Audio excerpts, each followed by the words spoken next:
Berdiri dengan kokoh tepat di sisi Jalan Hayam Wuruk, Kecamatan Kedamaian, Bandar Lampung, Masjid Jami Al-Islah yang identik dengan keunikannya karena memadukan bangunan masjid dengan kearifan budaya lokal.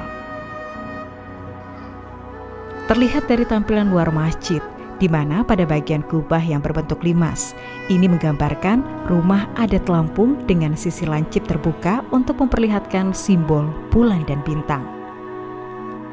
Keunikan lainnya juga terlihat pada ujung menara masjid yang terdapat payung bertingkat atau dalam bahasa Lampung disebut tudung dengan paduan warna putih, kuning, dan merah. Perpaduan warna ini mewakili sejumlah marga di Lampung, sementara simbol payung direpresentasikan sebagai pengayom masyarakat Lampung, sama seperti halnya masjid sebagai tempat bagi siapa saja yang ingin beribadah. Pada bagian dinding luar masjid, kita juga bisa melihat ornamen ikonik motif tapis dan perahu yang menggambarkan sebagai salah satu alat transportasi warga Lampung kala itu yang menetap di pinggir sungai. Didominasi warna merah marun dan kuning keemasan mempertegas nuansa adat Lampung pada Masjid Jami Al-Islah ini.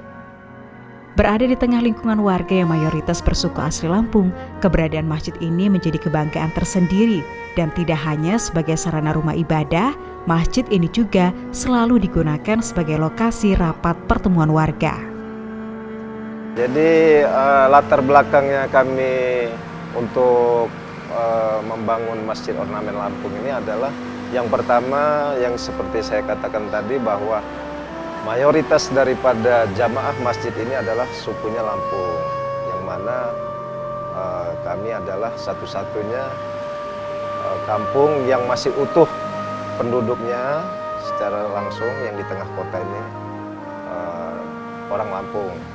Nah, untuk ornamen tersebut sehingga kami membutuhkan gambaran-gambaran yang mana masjid ini memiliki arti dan makna daripada ornamen tersebut, seperti payung yang menaungi daripada masyarakat Lampung sendiri, yang mana kalau dikaitkan dengan agama, bagaimana masjid ini mampu mengayomi daripada jamaah, daripada masyarakat di sekitar Masjid Jami Al-Islah.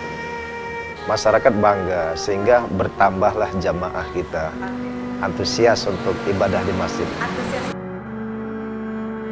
Jika melihat bangunan dalam masjid sekilas tak berbeda dengan masjid lain pada umumnya. Bagian dalam dirancang sedemikian rupa agar tak mengurangi esensi dalam beribadah. Sejak berdiri hingga saat ini, Masjid Jami Al-Islah telah beberapa kali mengalami renovasi, hingga akhirnya pemerintah Kota Bandar Lampung membantu mendanai pembangunan Masjid Jami Al-Islah sebagai Masjid Ornamen Lampung yang masih lestari hingga saat ini. Cindy Tania, Rian Winarta, Kompas TV, Lampung.